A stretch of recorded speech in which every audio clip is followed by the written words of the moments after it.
Thank you very much. Thank you very much, Gerald. So being the last speaker has some advantage. Namely, there is no time threshold. But I wouldn't use this opportunity too much. And let's let me talk about my work. So this work is based on two papers. One of them was written like a year ago with Mattia Beccari and Alexander and Arkady Zeitlin, and there's a recent paper together with my Hungarian friends, Zoli Bajnak, who was here last week, and the young students Bersel Boldis. And the idea of my talk will be to show you that there is a very remarkable connection between two different objects, which made their appearance completely different fields. One of them has the name of Tracy-Widom distribution, and this came from the series of random matrix models. And another field is possibility to solve special class of superconformal four-dimensional super Young-Mills series.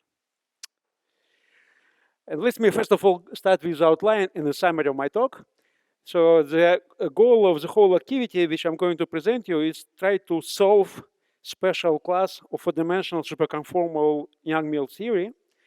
And those are maximally supersymmetric n equal 4 theory and special class of superconformal n equal 2 theory, which are secretly planarly equivalent to n equal 4 theory. And those theories have a very special feature, namely, since they're superconformal, they depend basically on only two parameters. One of the parameters is proof coupling constant, and second is rank of the gauge group. And what I will do next, I will go to the planar limit, and therefore you wouldn't see NC appearing anymore, so we'll be dealing only with lambda. And in this setup, if you go to the planar limit, what we're aiming for, we're trying to compute certain class of the observable for any value at Hoof coupling constant. And this is a very ambitious program because basically it would mean that you will be able to solve those series at least in the planar limit. And we're not there yet. But what I'm going to report you is that we have quite substantial progress in completing this program from a special class of the observables. So there's different technique which people used. Let's name it localization, integrability, holography, etc., etc. And more or less, what I'm going to do, I'm going to concentrate on 4 different types of the observables. So the first 3 observables are defined within n equal 4 theory. So we're dealing with maximally supersymmetric four-dimensional Young-Mills theory. The first one will be expectation value of so-called half BPS circular Wilson loop. Second class observable is a correlation function, and not any correlation function, but special correlation functions involving so-called half BPS operators in the limit when those half BPS operators become infinitely heavy. And in this case, amplification happens, more or less the rules of the game, you are dealing with yet another object which are called octagon by some reason which I'm not going to explain. The third class of the observables which appeared in the study of scattering amplitude in the very same theory, which goes under the name of the flux tube correlations, which is synonymous of a Kaspa anomalous dimension, scattering amplitude, a lot of other things. And finally, the fourth example, which is very closely related to the talk that Maria Luisa gave this week, and also Alberto gave early during the program, which has to do with computing various quantities like free energy and 2 and 3 point correlation function in this very special n equal 2 formal Young-Mills theory, which is planarly equivalent to n equal 4 theory. So let me give you straight away the answer to the question which we're going to discuss, namely, as already Maria Luisa mentioned, that what happens that all those 4 observables in different series turn out to be expressible in terms of the same universal object. And this universal object is depicted here, is determinant of certain very special matrix. So this matrix is semi-infinite matrices. Indices NM run from 1 to infinity. And as I told you, we are going to explore dependence of this quantity of Hoof coupling constant. And therefore, you will see often in my slides this small g, which is related to square root of lambda. And basically, our goal is to find this determinant, or it will be better to talk about these logarithms, for any value of Hoof coupling constant. So before we start addressing the question, let me just show kind of the example of what we actually want to find at the end. And this simple example comes from the first observable which I defined on the previous slide, which is circular half BPS loop in n equal 4 theory. As a matter of fact, this quantity is known for any rank of the gauge group, But for sake of simplicity, I will consider only the planar limit. So in the planar limit, this Wilson loop admits very compact representation in terms of the Bessel function. This is a modified Bessel function, I1, with the argument with square root of lambda. And this formula is exact, meaning that it holds for any value of lambda. So let's go to V coupling. At V coupling, you express the Bessel function in power of its argument, and you get nice looking series, which actually which has infinite radius convergency, and which goes powers of the lambda with some rational coefficients, nothing special. Then you go to the large lambda, so you use well-known fact about asymptotic Bessel function with large argument, and you immediately get two terms, one term exponentially growing, another exponentially suppressed, and the exponent which builds up in the first term has the first term which is square root of lambda, logarithmic terms, and there is whole series in 1 square root of lambda. And you could guess that the very fact that there is exponentially suppressed term indicates that there is resurgence goes under the way, and this series here in the first exponent actually is a asymptotic series which suffers from parallel singularities. So this, if you wish, one of the simplest examples when you could carry out resurgence programs, you convince yourself that these two terms talk to each other in a very non-trivial way. So what we're going to see that for all those observables which are defined in previous slides, similar pattern will happen. So we're going to see Wickhamic expansion, which goes on powers of the lambda. Property of this expansion slightly differs compared to the Wilson loop. We have finite radius convergency. But once you go to the strong coupling, you will see that the observable which you're going to discuss, which kind of logarithm determinant, will have the structure very similar to the one we have here in the first term. Namely, you have expansion, we start with square root of lambda, then there is term which logarithms of the lambda, constant term, in the series in inverse powers of square root of lambda, not to mention that we're anticipating that this series will have variable singularities, therefore you will have to also discuss the issue about presence exponential small corrections, and at that moment we will start discussing resurgence programs, and basically that is the reason why I'm here.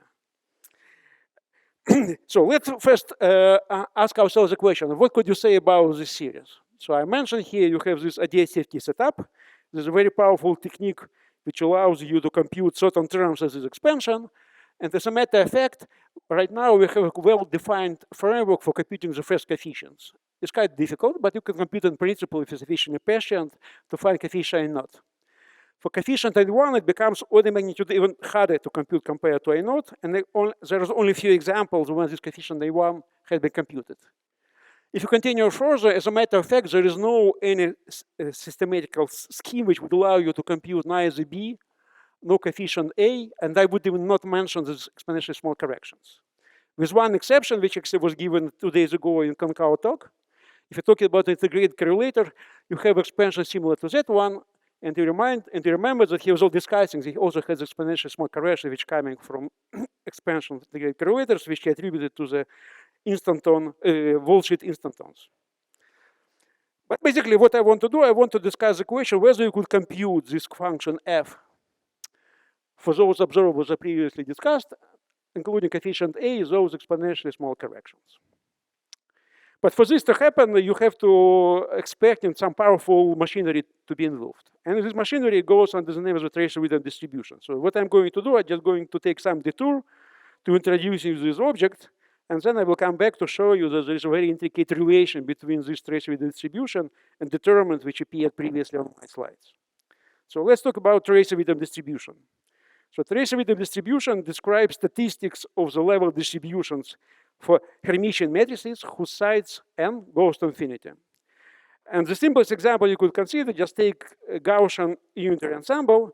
So you're dealing with a partition function which involves integral of some matrices, Hermitian matrices n by n, with the integration measure with just simple Gaussian measure involving trace of these matrix squares. Then you could perform standard trick. You could integrate out all angular variables and reduce this integral to the integrals eigenvalues of the matrices and eigenvalues lambda with integration measure which gets Vandermonde determinant and the exponential factor coming from the integration measure. So this is kind of the simplest ensemble you could get from the matrix integral.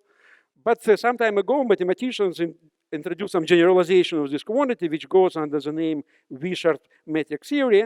And here you have example of the generalization, which goes under the name of Laguerre ensemble. So what you do, you start from this integral, you restrict integration of eigenvalues, not from the real axis to half axis, from positive values of lambda, and you slightly modify integration measure. So you keep the Morse determinant over here, and you replace this exponential Gaussian factor by factor which involves product of lambda in some power L and exponential of minus lambda I. So in this way, you got some partition function which depends on some parameter L, which should be bigger than minus 1 for integral beta convergent, and which defines a certain statistical ensemble of those lambdas. So once you have these two ensembles, you continue, and for example, you might want to ask what are kind of distribution density of the eigenvalues. So this lambda is distributed according to the law dictated by the integration measure, and then you might ask the question, what's the distribution density to find eigenvalues located in the vicinity of certain point xi, which appear here as the argument of this function, and this amounts to computing expectation value of the product of delta function with the measure which is dictated either one of these ensembles. And then there is a very well-known result from the metric theory model, goes back to Mehta, etc., many, many years ago, who have shown that you could compute this quantity in terms of determinant of certain metrics, which is evaluated for argument xi and j, which are argument of our delta function. And this function kn xy is given by the following simple expression. So it's given by the bilinear combination of certain function phi from 0 to m minus 1. And this function phi with index k is defined as follows. So you start from, for Gaussian ensemble, with a factor x power k exponential minus x squared over 2, and you put here some dots to complete the first term x power k to some polynomial, so that the resulting polynomial will be orthogonal with respect to this measure. And in this case, it's quite obvious to see this becomes Hermite polynomials. And then you go to this Laguerre ensemble. Because of the different integration measure, you're expecting to have function look differently like that. And actually what happens is x power k, if you add an additional term requiring orthogonality with this measure, became Laguerre polynomial. Hence the name of the ensemble. So once you know these two functions, you could now compute distribution density of the eigenvalues. And as you know very well, if you go to the limit when the size of the matrix goes to infinity, you're expecting eigenvalues to condense on a certain interval whose size will scale with n. And for example, in the case of the Gaussian ensemble, you will get famous semicircular distribution, but in the case of the Laguerre ensemble, you get something more interesting. So if you rescale eigenvalues by the factor n, so that now your eigenvalues will condense on the interval x from 0 to 1, you get distribution eigenvalues having this form. So it's squared 1 minus x divided by x. So if you go to the edge of the spectrum, it goes to 1. It has the same behavior for Gaussian ensemble. But if you go to x to 0, because somehow you put the hard h restricting eigenvalues to be leading only on the half axis, you have eigenvalues which are blowing up like square root 1 over x. So this kind of becomes the picture which you see here, which describes the distribution eigenvalues for this Laguerre ensemble. And then you could continue going further on. For example, start talking about two eigenvalues correlations, and depending on which part of the spectrum you're located, you're going to discover different functions. So I remind you, you're talking about function k, which describes correlation with the eigenvalue. And now, depending where you're located, you will find this function kn at certain scaling limit has different form. For example, if you're located somewhere in the middle between 0 and 1, if you go to this limit going into this 1 over n resolution of the eigenvalues, you will find the function kn in larger limit simplifies to this remarkable simple function, which is called sinc function. If you go to the soft h, and I remind you, the closed soft h, you expect to find this distribution which is very similar to the one in Gaussian matrix models, you will find that actually this array function appears. And actually this array function is intrinsically related to the discussion we had during the previous talk, because it's exactly in this region you expect to find the double scaling limit which gave rise to this correlation function which we've seen previously. But for us, our purposes, for reasons which will come clear in a second, we want to go to this hard h. So if you go to the hard h, you do some manipulation, and you could show that this function kn takes the following remarkable form. So now it involves Bessel function, so the j, with index L, which appeared in the function of the measure. There is some derivative, but here we have quite compact representation for this kernel, which function of x and y. So once you have this kernel, you can continue one step further, and at that moment you ask the question which gives rise to the Tracy-Widom distribution. And the question goes as follows. So imagine you take some certain interval, for example, from 0 to s, and you ask the question, what's the probability that there is no eigenvalues on this interval? The answer to this question also is known, and it's given by the Fred-Gold determinant of the kernel K, defined as the interval from 0 to S. So you take one of those kernels, you plug it inside, you compute Fred-Gold determinant, and the answer will be giving you this quantity, which is Tracy-Widom distribution. And depending where you locate in the spectrum, you're expecting to find 3 different kinds of the Tracy-Widom distribution. One of them is called bulk, soft edge, and hard edge.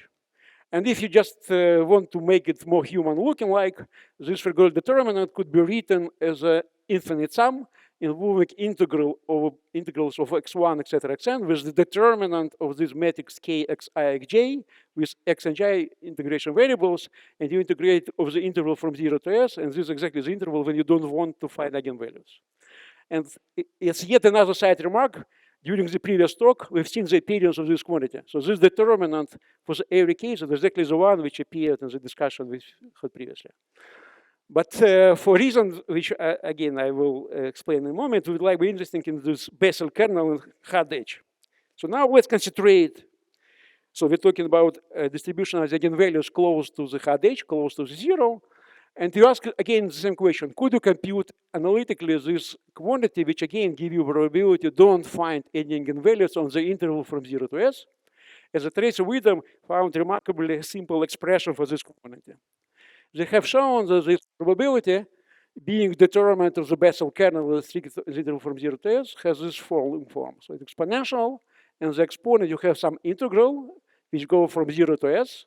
S is the interval of which you don't want to find eigenvalues, involving some function q of x, capital Q of x, which turned out to be a solution to the Penlever-5 differential equation. So this kind of formal definition, but now how does this function look like? So there is no big deal to plot this function. This was shown here. So on vertical axis, I give you just this function, give it distribution, don't find eigenvalues. Horizontal axis is s, so the size of the interval.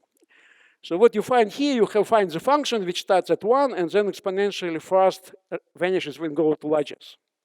If you're thinking about smallest behavior, it's 1 minus some corrections which go in powers of the s's, and if you go to large s, it's exponentially suppressed. So the first thing is to get question what's the reason for it's quite wide so, because if I take an interval be very small, goes to 0, the probability that there is no eigenvalues or small interval is 41. But if interval becomes higher, clearly the probability to not find eigenvalues will be exponentially small. This is explained for this very peculiar shape.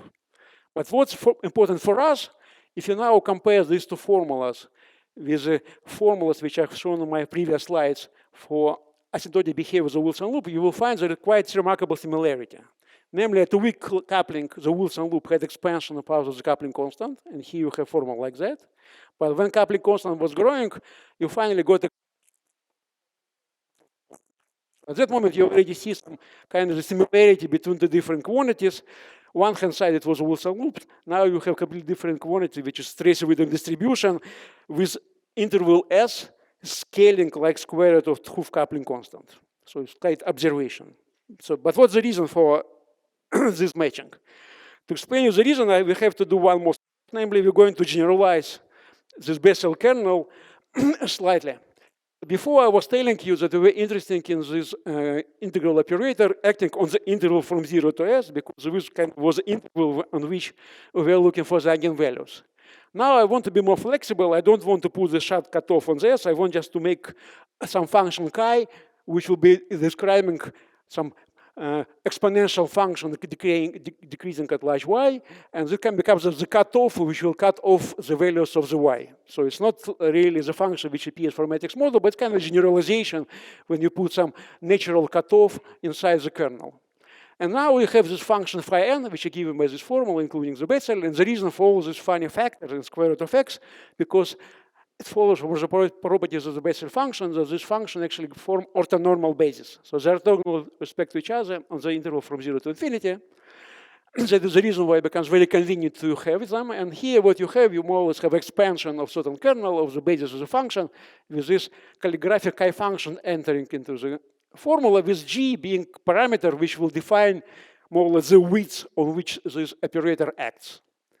So if you take this chi function, the theta function, it will be exactly Tracy-Widom function, because in this case, this S will have exactly equal to 2g squared.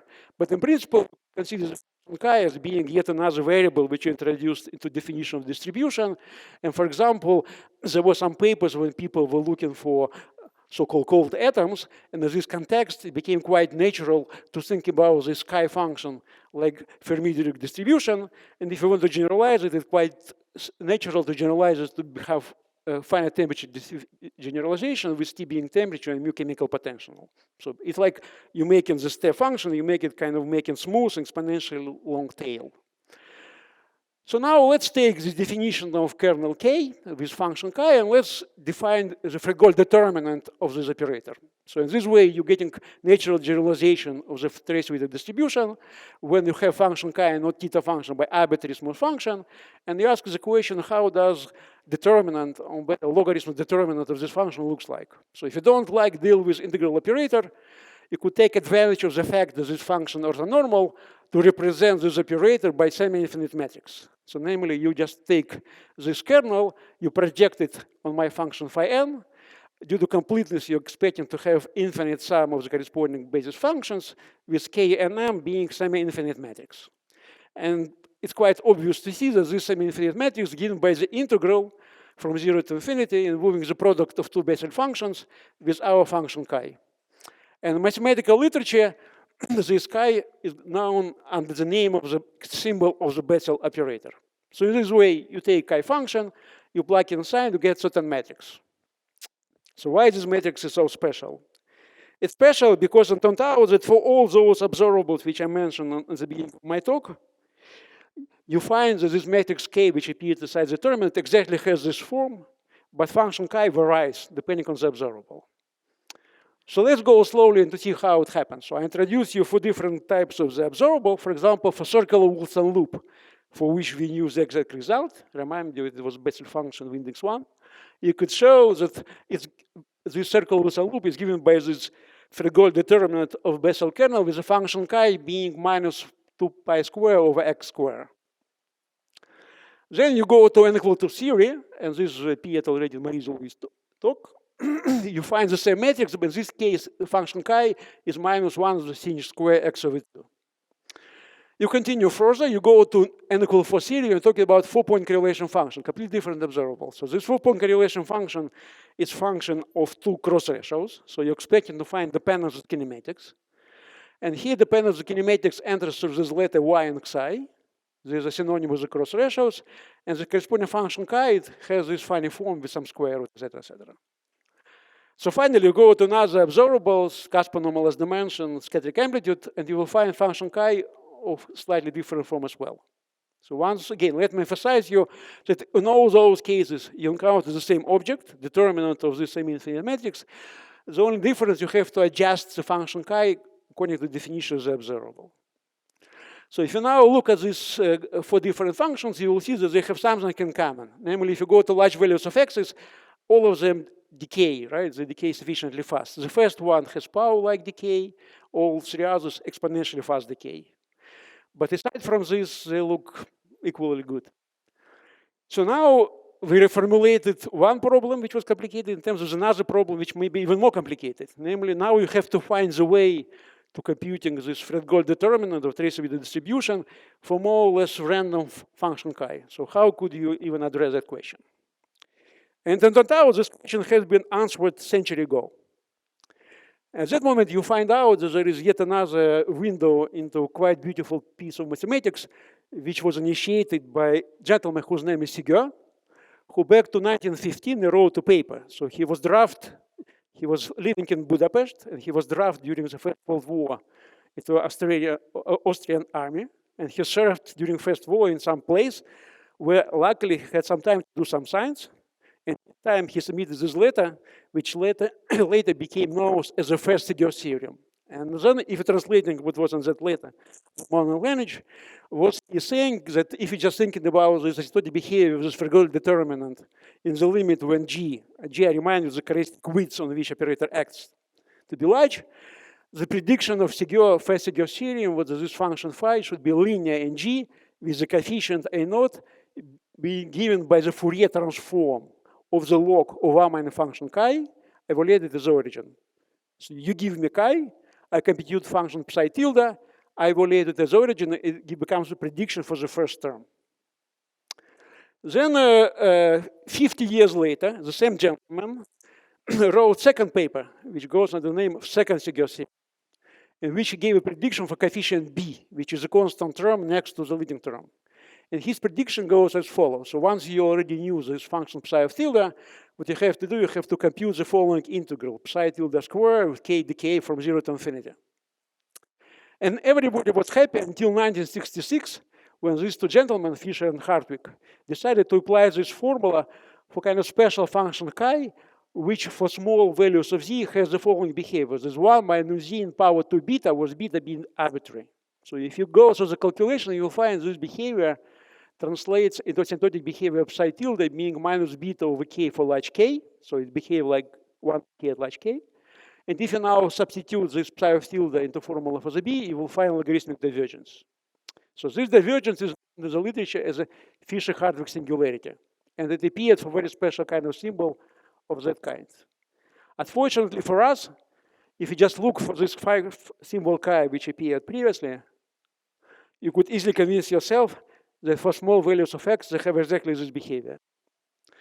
So if you want to apply that formula, you have to find the way to correct this formula to include into account this singularity. And then some interesting things happens that after 60 years almost of development, up to now in mathematical literature, there is no prediction for this coefficient b, including this Fisher-Hartwig singularities. So what you do in these situations, you do something instead of mathematicians. So we did some guesswork, and finally, with some tries, we found with Andrei Belitsky generalization of this formula. So this fact that there is logarithmic singularity is synonymous of saying that actually the coefficients in front of A1 is actually not a constant by the log G. So this Fisher-Hartwig singularity is synonymous that the expansion actually involves a log G term, with A1 being proportional to this beta square. Beta is coefficient staying here. And then there is constant B prime, which is given by this integral, and you could easily convince yourself that this expression is well defined with presence of singularity. So this way you use this heavy machinery Segers-Hazer-Katz formula. With some efforts, you obtain first three terms of the expansion: linear terms in G, log in G, and constant term. And you know that there is bleeding correction of suppressed powers over G, and now you have to compute those. So how to compute those?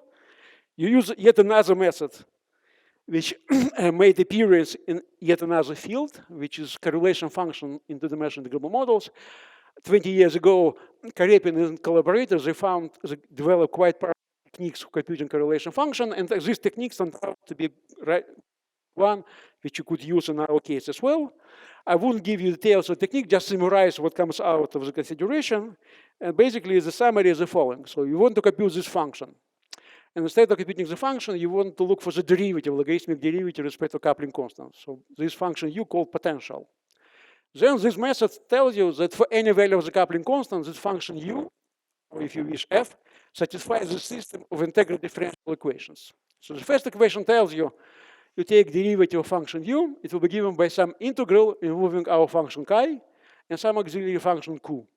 And this function q satisfies differential equation of second order involving function u itself. So now if you stare at this system of equation, you find it extremely non-trivial. Why? Because if you solve this equation q, solution will depend on u in a non-trivial way. Then you have substitute this back into the equation, and you find the relation between u when on left-hand side you have a derivative, on the right-hand side you have integral involving quite depends on u. So any value of coupling constant, it's impossible to solve this equation. You could solve with both at weak and strong coupling. At weak coupling, no big deal, just expand powers of G. But the strong coupling, you should be kind of lucky finding appropriate solution. And we found this solution.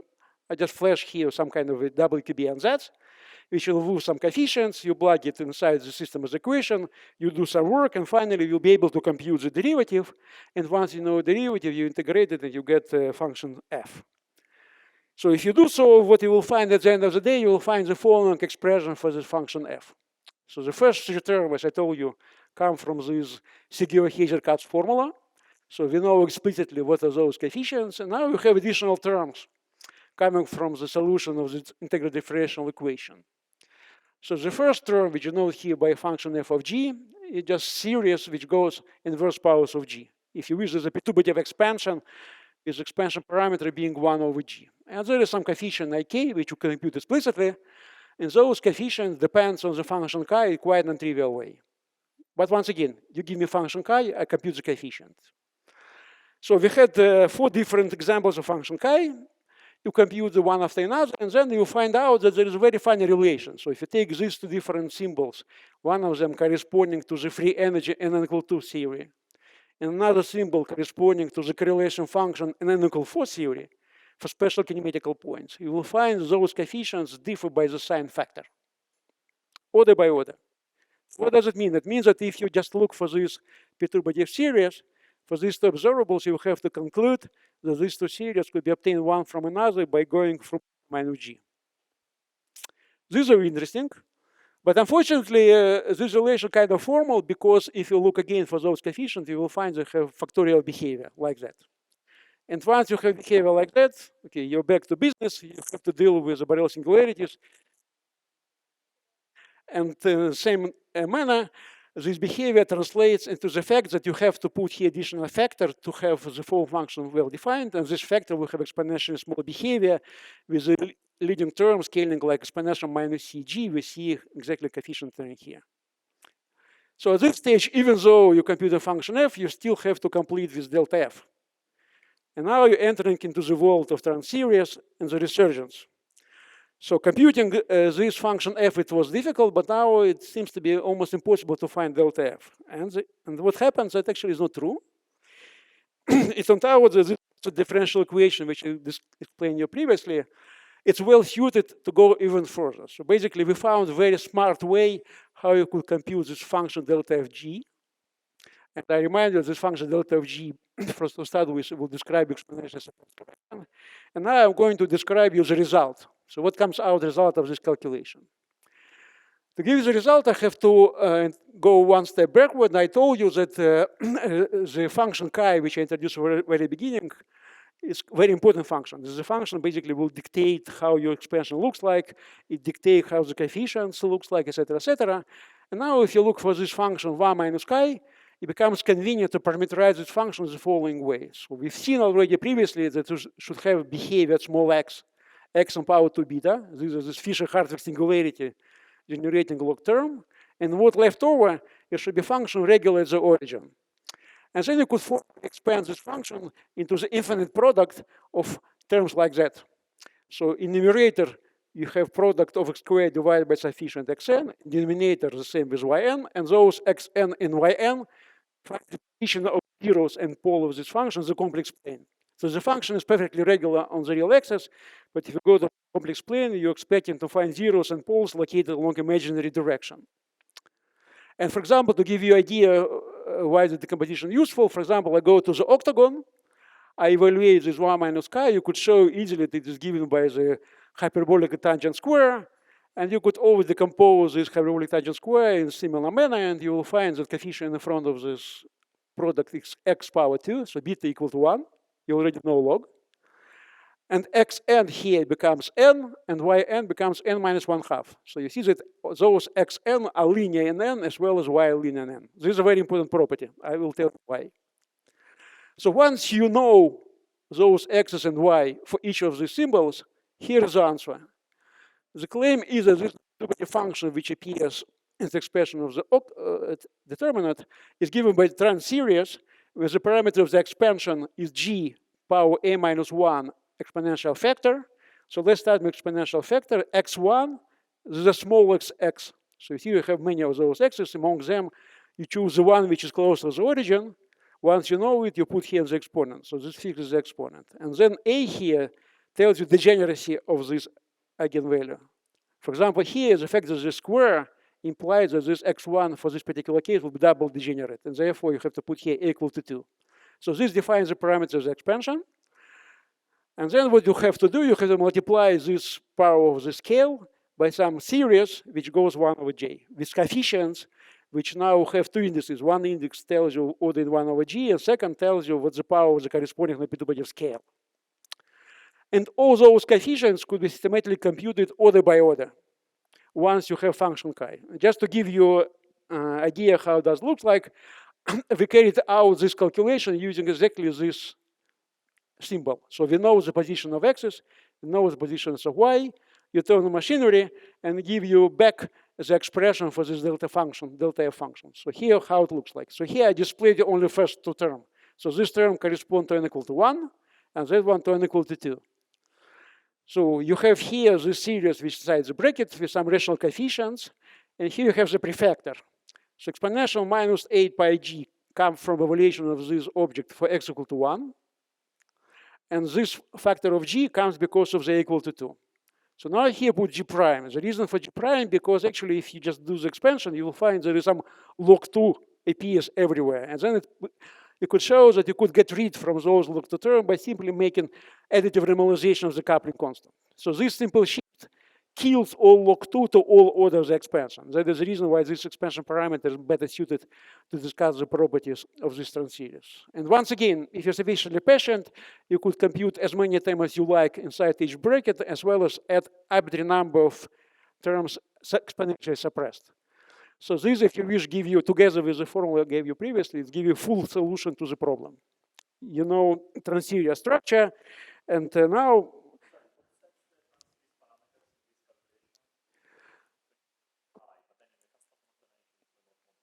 it's more complicated because for Caspar anomalous dimension, the object you're dealing with is not the matrix which you have seen in this presentation, but it's more complicated. You remember that the function k, matrix k, which I introduced, it was kind of integral moving to bezels. And if you look carefully, those bezels involve in parity. If you want to go to the cusp, you have to make this matrix to be even more matrix-like. Namely, you have to include additional blocks, which involves integral of the bezels with different parities. You can do it. The structure becomes more complicated, and finally, this A will not have a meaning of the degeneracy. It will be actually 1/4. But it's more complicated. This Caspar anomalous dimension, the quantity which appears is slightly more complicated. And this is when chi is just function, not a matrix. Here, what comes about. So then, basically, we're almost there. So I gave you result. Now the question is, I have to verify that the result is consistent with the general properties of the transseries. In other words, I have to show that the ambiguity of exponentially suppressed corrections and one corresponds to the ambiguity of perturbative expansion. For this, I have to look for the likelihood expansion of the coefficients. And for example, let's start with perturbative piece. So you start from perturbative functions, which are given by series in 1 over g prime, and you can do a good compute, for example, 400 coefficients of the expansion. So you have partial series like that. You could verify easily those coefficients grow factorially. Then you're just doing some standard tricks. So you go to the Borel representation, and you look for this partial sum restricted number of terms after 400, and you look for the zeros, for the poles of the function, just trying to identify what are the singularities. And this way you could find through this analysis that there is singularity on the real axis located on both positive and negative axes. For positive axis, they start from s equal to 2, and for negative, -1. So you're expecting to find Borel singularities located along the whole axis. And actually, you already knew exact formula for this perturbative coefficients, which give you kind of information where those singularities are located. Indeed, they were located 2, 3, etc., etc., -1, -2, etc., etc. So this information could be recycled into the ansatz, how this coefficient perturbative look like at large order perturbative expansion. So the first term here comes with sign alternating sign, give singularity for negative s's. The second series gives singularity for positive s's. Then you compute those coefficients, ak, etc., etc. You identify singularity of negative s's. You go to positive one. The first term will give you singularity for s equal to 2. Second one give you for s equal 4, but also that one gives singularity for s equal 4 if you include Ladoccio behavior coefficient b1k, which is shown here. And at the end of the day, you have 3 series coefficients, a, b, and c. If you know those coefficients, you could start playing a transseries game. So we did it. So from numerical analysis with high precision, we extract the coefficients. So this table contains expression for the coefficients which are extracted from the semi-analytical consideration. And now I compare those coefficients with what comes out from the transseries expansion. So here I just flash your analytical calculation of this Nobility function delta f, just exactly the one which you see in my slides.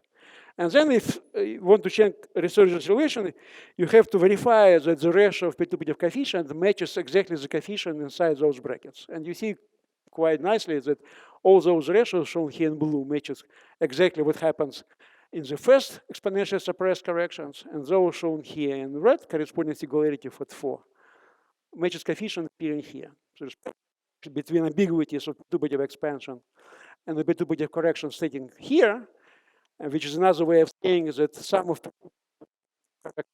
becomes well of the coupling constant, so ambiguity of perturbative pieces cancel against the perturbative one, and therefore result which I presented you previously is self-contained. But now I remind you that previously we observed very funny relations. So we observed that order by order of coupling expansion, the expansion coefficients of two different observables will relate to each other like that. So the question arises, what does it take into account singularities? And here it becomes quite a non-trivial relation. Namely, if you compute Borel transform of this observable, actually it should be, it's this one. I told you that it has singularity located both at positive and negative S's. For resurgence programs, we exploited only singularities of positive S's because negative singularity of negative S's didn't pose us any problem. But now this relation actually tells you that we're dealing with the same function. So if you know this by kind of universal function, this function knows about non-P2P corrections to both observable. Another way, Borel singularity of this function for negative S's translate into Borel singularity of this observable for positive S's. And in this way, you have a unique function such that for positive and negative G, it describes two different observables, and there is stock line in between. So they're going from one stock line, you're switching from one observable to another one. And this becomes quite a nice example. The only problem is that this unique function, it describes you two different observables defined in two different series. So it becomes very funny phenomena whose explanation we don't have, but this kind of observation, but it's interesting observation because it tells you that in those classes of the series, you're expecting to deal with kind of universal function, and different branches of this function turned out to be different observables.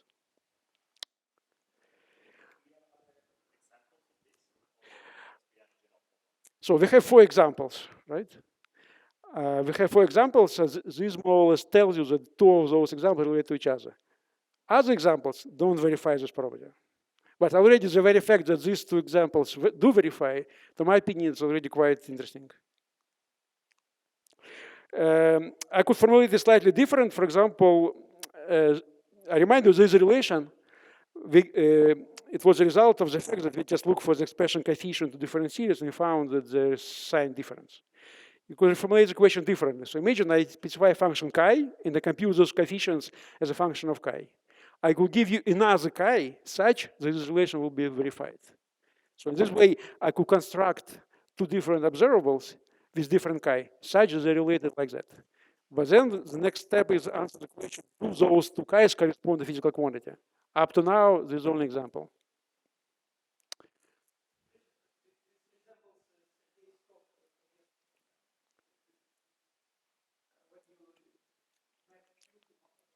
One over Q.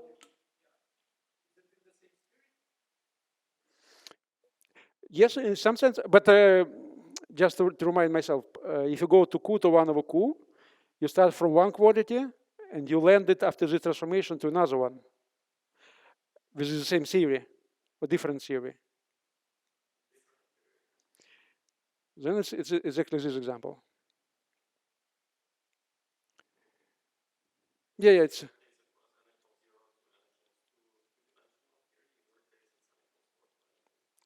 Yeah. Thank you for the comment. Yeah. Let me conclude. I think I'm just right on time. That so I was trying to show you. So we started from different series. We look for different observables in different series, and by some magic, we found out that those different observables in different series turned out to be expressed in terms of the same quantity, which is determinant of the semi-infinite matrix, which itself turned out to be related to this Tracy-Widom distribution, a very special kernel, which is this Bessel kernel. And let me remind you, Bessel kernel appeared in the previous talk as well. So I believe it's not the story. But obviously there is a couple of questions. First of all, what's the reason for this universal? It just is the calculation, but we don't know the principle for why it should be so. Also, what's the reason for why Bessel kernel is so special? Because I told you that for point of view matrix model, there are 3 different kernels. So there's Bessel, Avery, and Sink. Avery indeed appears in different examples. But in the case of n equal 2 and equal 4, somehow Bessel became special. And last but not least, as I told you at the beginning of my talk, you believe that the DST description should provide you a unique way to compute those coefficients.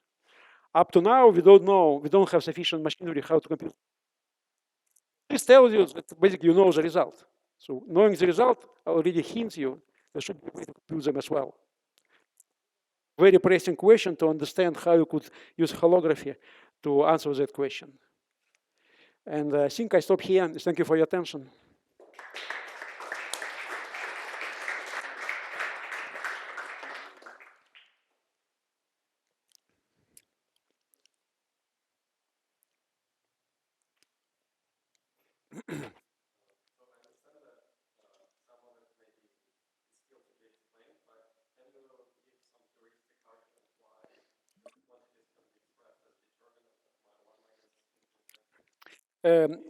Yeah, physically, that was an example which discussed by Maria Luisa. So you go from equal to theory and you look for the free energy, you put a theory on the sphere, you have localization which give you expression for the various quantities in terms of some integral involving eigenvalues, these lambdas. And then for this special theory which I was discussing, an equal to theory, you have integration measure which has this Gaussian term, which is an equal 4 measure. And then there is some ratio of function which comes as a ratio of determinant, which is so-called H function, which is expressed in terms of the Barnes function. Those functions depends on the difference of the eigenvalues, lambda I, lambda j. So now if you expand those functions in powers of lambda, you could show that you could rewrite the corresponding integration measure as an infinite sum of double trace terms. So imagine you have matrix A, you have integration measure which is Gaussian term plus trace A in some power times trace in other power, and there is some coefficient. So in this way you're dealing with an object which looks like Gaussian measure and this double trace term. Now if you go to topological expansion, asking yourself the question what kind of surfaces you're producing using the measure, you could show that the corresponding surfaces has a form of the torus, but this torus beat out elementary cylinder. Each cylinder corresponds to double trace. So each double trace characterized by some matrix. Matrix which depends on powers of the matrices inside double traces. So you're constructing this torus out of small cylinders. And then combinatorically you could show that this torus actually is determinant of the matrix, which exactly is the matrix which defines single cylinder.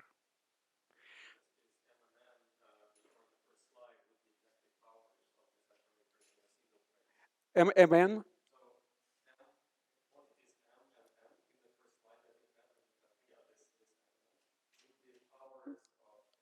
This one. So this matrix K which appears here, it comes out as a product of 2 matrices. One matrix is coefficient which, so you look at the integration measure. You have trace A in some power, A power K, trace A power N. So it comes with some coefficients of the expansion, which is themselves matrix. Yeah. It's actually, it's this. It's trace, actually it's 2n minus 1, trace A to m minus 1. And then there is some matrix in front, the one which comes from the expansion of this integration measure, expansion of H function. So this matrix K which you see here is a product C times another matrix, and this matrix D. These are expectation value of these matrices. So you have 2 matrices again. One matrix which can give you coupling constant, another which give you expectation value of this object in the Gaussian matrix model. So these are matrix D minus 1. So you compute the C times D minus 1, and then you could show that up to similarity transformation, you're getting this matrix K, which by some reason, which you don't quite understand, has this universal form like product of Bessels. So this Bessel matrix appears miraculously as a result of some manipulation with these 2 matrices. But now if you go to another example, for example, if talking about 4-point correlation function, interpretation of this matrix is completely different. So it comes from integrability consideration, which a priori have nothing to do with what I was telling you previously. So in each case, interpretation of this matrix K is different, but the result is surprisingly universal.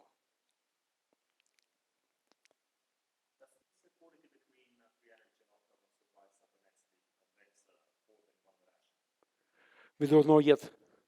The problem is that for the octagon, it's very complicated. Nobody was able to perform the calculation for the octagon beyond planar limit. Okay, it's not quite true. There is proposal, but I didn't check it yet. But I would be surprised if it's so.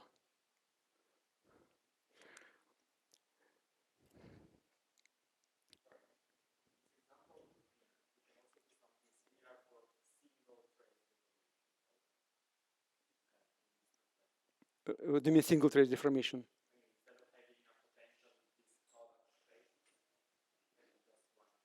No. What's special about these traces? So expectation value of each of the traces is 0.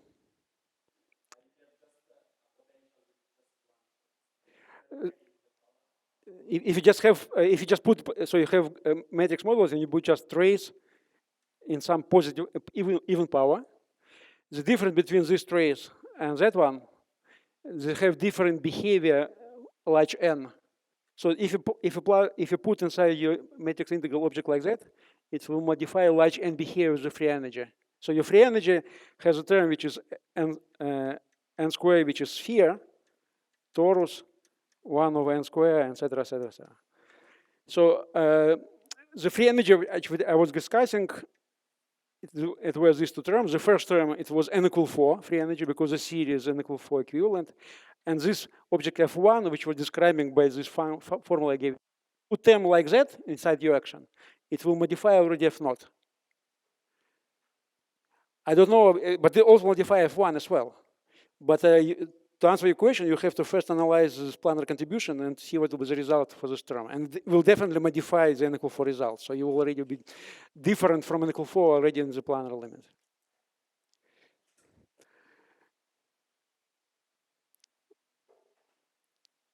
Well, I don't see other questions. And since I'm the last speaker of the conference, I use this opportunity to say thank you from behalf of all of us to organizers, and see a few of them in the audience. And I think they merit our applause for very successful organization of this nice workshop.